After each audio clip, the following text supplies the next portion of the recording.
Bismillahirrahmanirrahim. Assalamualaikum warahmatullahi wabarakatuh. Salam romantis harmonis semuanya. Ketemu lagi di channel Channel Fufu. Fufu. Kali ini kita bahas apa? Kita mau lanjutin bahasan kemarin itu loh, Bi. Yang pekan lalu itu ya? Iya, pekan Gimana lalu. tuh nih?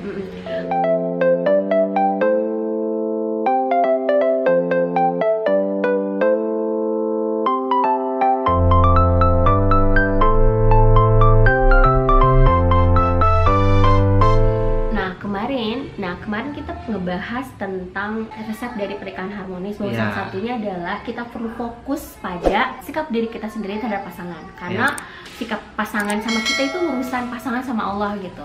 Nah, tapi Kang Canun, Yabi, gimana kalau misalkan terjadi kezaliman dalam pernikahan? Misalkan salah satu ada yang selingkuh, atau misalkan mohon maaf ada yang tidak menaati aturan Allah, yang melakukan dosa besar. Misalkan selain selingkuh itu kan masuknya zina juga ya. Selingkuh, betul. Kemudian ada yang misalkan minuman punya kebiasaan minuman keras, atau misalkan sudah bertahun-tahun menikah tapi meninggalkan lalai sholat. Itu kan juga sama ya.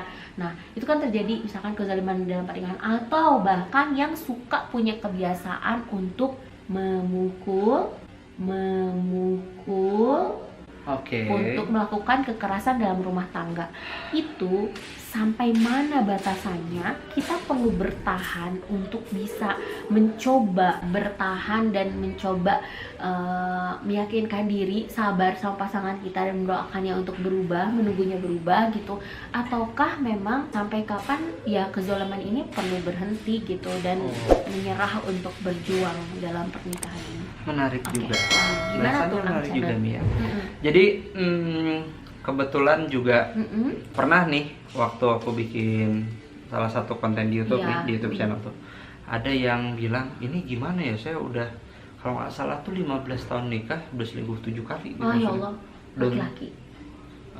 Nggak tahu pokoknya ya, kayaknya sih suaminya, soalnya kan nggak bisa aku lihat juga, soalnya fotonya kan kayak apa, kalau nggak ada avatar tuh jadi kayak apa ya, akronim aja gitu, akronim nama gitu. Jadi kan itu sampai apa tadi? 7 kali. Sampai 7 kali? 7 kali. 7 kali. Pernah juga dulu ada yang dengar, apa yang harus saya lakukan dalam pernikahan saya gitu, karena suami saya terbiasa untuk mengadakan pesta, membawa, mohon maaf, pelacur ke dalam rumah. Itu istri aku sebagai istri dan anak-anak pada tahu semua itu. Ada loh ya sampai kayak gitu. Jadi waktu kemarin denger, wow, sampai kayak gitu. Tapi memang kalau di kota metropolitan itu suatu hal yang biasa ya. Gitu ya. FWB, Friends with Benefits. Aku malah pernah diceritain ada salah satu yang bilangnya kalau emang kenalan aku gitu, bilang di kantornya tuh biasa aja kalau ciuman sama teman kerja itu udah biasa. Biasa aja kalau ciuman sama teman kerja itu udah biasa. Gitu. Ciuman, kemudian having sex itu biasa gitu. Di nun jauh di sana ada yang seperti itu gitu. Wow banget ya. Ya, nah jadi kalau misalkan kita pada dasarnya mirip kayak gini nih. Kalau ada orang yang bilang bahwa nikah itu bagaikan mengarungi gelombang kehidupan bersama gitu ya. Kan pertama perlu dicek, ini pulau yang ditujunya udah benar belum? Kalau pulau yang ditujunya nyasar tidak sesuai sama pulau yang dituju, kira-kira gimana menurut Dami? Dami misalkan ya, naik kapal, naik pesawat, atau misalkan naik taksi aja, sederhana ya. Naik taksi, bilang misalkan mau pergi kemana nih, misalkan mau pergi ke daerah Gunung Batu. Gunung Batu kan kalau dari rumah kita sini berarti ke utara, selatan, ke barat. Nah tapi ini justru malah ke bawah, ke timur, ke Jati Handap misalkan gitu, ke Cicahem. Apa yang akan Dami lakukan? Udah bilang sih, ayo ke barat ya, tapi minta timur. Minta berhenti. Terus? Ubah jalur lah. Ubah jalur. Nah, kita kasih tahu dulu. Kita negosiasi dulu. Terus kalau misalkan ternyata dari hasil negosiasi yang tentu ini bukan sesuatu hal yang mudah, tapi ini sesuatu yang sedemikian berharga buat dilakukan, dan inilah hal yang paling penting yang perlu buat dilakukan lebih dulu gitu. Kalau dianya nggak mau, turun. Cari kendaraan baru. Turun. Ya, maksudnya kalau sesimpel analogi yang tadi ya. Betul memang turun. Misalnya kayak tadi, contoh, saya terbiasa misalkan melakukan KDRT, pukul-pukul terus kayak gini. Masa terus bertahan? Soalnya tapi sorry, ini kita perlu disclaimer dulu nih kalau misalnya kita bilang kayak gini. Life is choice, but not with consequences. Jadi di sini kita bukan mau ngarahin buat udah kalau kayak gini cerai aja, karena memang ada beberapa juga yang bilang kayak gini. Ada yang merasa bahwa saya sudah melakukan yang terbaik versi saya gitu. Tapi ternyata setelah dicek ketika misalkan sesi konsultasi, lah ternyata yang dilakukan terbaik itu yang berulang-ulang gimana? Iya, kayak misalkan kayak gini nih contoh ya, saya tuh ya udah coba ngomong baik-baik, tapi ketika nggak didengar sama suami saya ngomongnya tuh sambil teriak-teriak, Kang. Iya. Dan itu terjadi berulang-ulang, terus aja kayak gitu. Hari ini kayak gitu, hari ini kayak gitu, hari ini kayak gitu, hari ini kayak gitu, terus aja berulang-ulang. Nah ini makanya saya tanya, itu kadang-kadang aku konfirmasi kayak gitu. Jadi Anda melakukan kayak gini tiap hari berkali-kali, dan ini Anda yang bilang namanya ini adalah yang terbaik. Nah yang kayak gini kan bukan sampai kayak gitu ya. Jadi ketika kita misalkan bilang bahwa misalkan kayak tadi kita perlu turun gitu kan, turun dalam pernikahan tadi itu tuh boleh loh, meskipun itu adalah kejadian yang paling tidak disukai sama Allah kan ya, halal tapi tidak disukai sama Allah. Meskipun tidak disukai, itu tuh kenapa sih boleh kayak gitu? Karena itu tuh ibaratnya analoginya adalah bagaikan gedung. Kalau lagi kebakaran di lantai 30, kita lagi ada di lantai 30, lift nggak jalan kan? Tapi ada emergency exit. Nah, itu di emergency exit itu dipakai dalam keseharian tidak? Tidak. Tapi dalam kondisi yang sudah sangat-sangat berbahaya, ya udah pakai emergency. Dan kita juga perlu memahami bahwa membiarkan kezaliman dalam pernikahan pun akan dipertanggungjawabkan kelak. Ya. Boleh jadi kondisi-kondisi yang seperti itu adalah ujian ketegasan buat kita. Yes. Karena kan pada dasarnya prinsipnya gini. Kalau kemarin udah dibahas belum di pekan kemarin ya? Kalau misalkan kita kan sempat bilang bahwa kita kan tergantung gimana respon kita sendiri tadi kan. Nah jadi perilaku pasangan mau yang baik ataupun yang tidak baik itu semua adalah ujian kehidupan buat kita.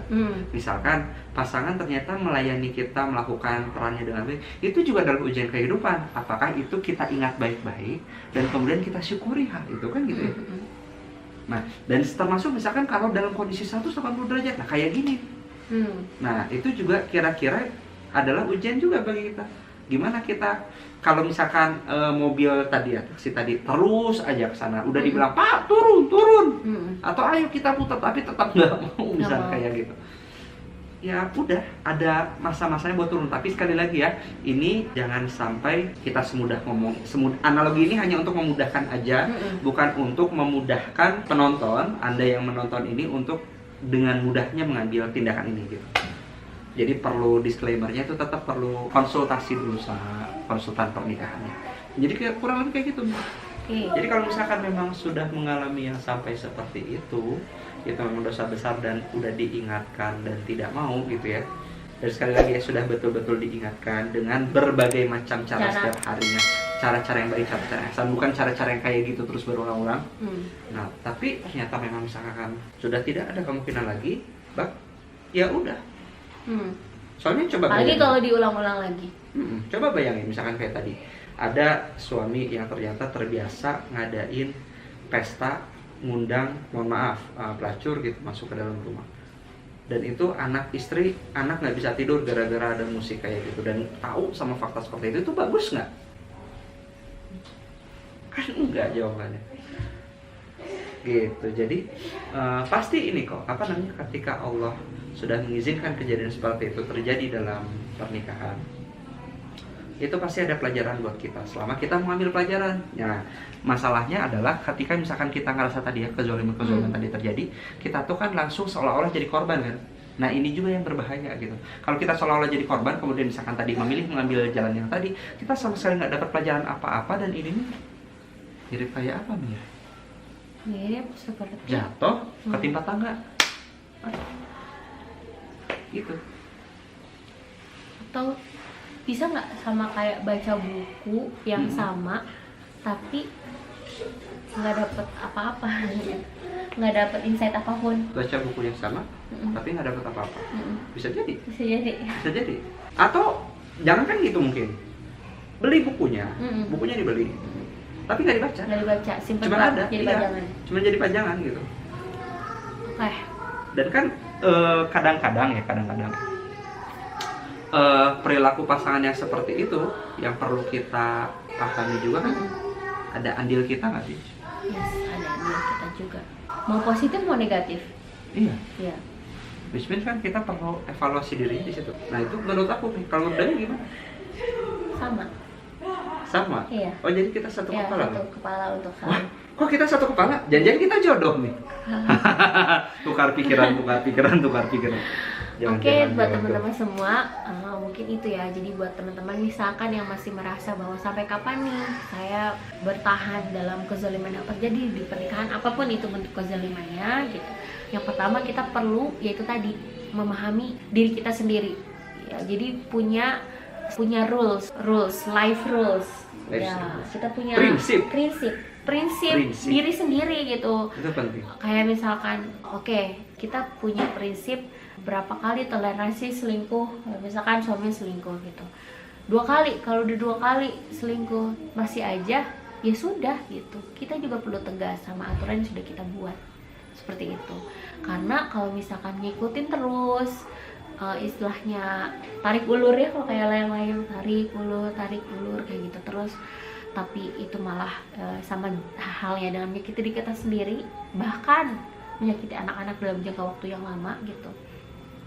Itu jangan pernah jadikan alasan untuk bertahan demi anak itu, padahal sebenarnya kezaliman yang terjadi pada diri kita sendiri, bahkan pada anak-anak, atau bahkan juga sama pasangan kita sebenarnya itu jauh lebih banyak dibandingkan kalau misalkan kita tegas sama prinsip yang sudah dibuat. Itu kunci banget tuh, tegas. Sekian dulu dari kami. Insya Allah di bahasan selanjutnya kita akan membahas beberapa pertanyaan yang masuk tentang pernikahan, tentang bagaimana kita bisa menyelesaikan konflik-konflik dalam membangun rumah tangga surga. Sampai jumpa di episode selanjutnya. Terima kasih untuk semuanya. Tetap romantis harmonis bersama pasangannya meski sedang di rumah aja dan work from home seperti ini. Billahi taufiq wal hidayah. Wassalamualaikum warahmatullahi wabarakatuh.